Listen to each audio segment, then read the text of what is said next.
اگر آپ حقیقی طور پہ دیکھیں تو روزے سے بندے کے اندر طاقت آتی ہے، روزہ رکھنے سے کمزوری نہیں آتی، وہ ایک وقتی کمزوری ہوتی ہے۔ وہ صرف ایک جو ہم نے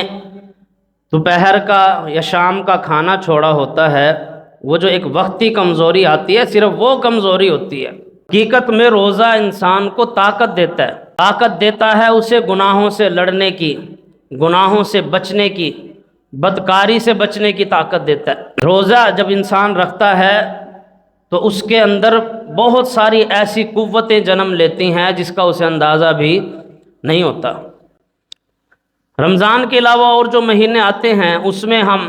ذرا سی بھوک لگی کوئی چیز کھا لی، پھر ذرا سی بھوک لگی پھر کچھ کھا لیا، پھر تھوڑی سی بھوک لگی پھر کچھ کھا لیا، تو ہمارے نہ معدے کو سکون ملتا ہے، نہ ہمارے پیٹ کو سکون ملتا ہے، اور نہ ہی جسم کو 11 مہینے میں وہ موقع ملتا ہے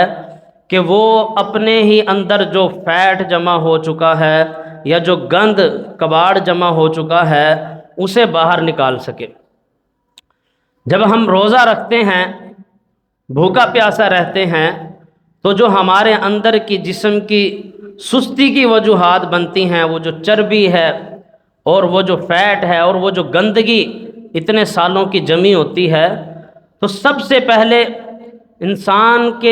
انسان کا جو جسم ہے وہ اس فیٹ کو استعمال کرتا ہے، وہ اس چربی کو استعمال کرتا ہے۔ جب انسان بھوکا رہتا ہے نا، شام ہو گئی، عصر کا وقت ہو گیا، اب پیٹ تو مانگ رہا ہے کھانے کے لیے، اب جب اسے کچھ اور نہیں ملتا تو وہ جو جسم کے اندر ہمارے اندر چربی جمی ہوتی ہے،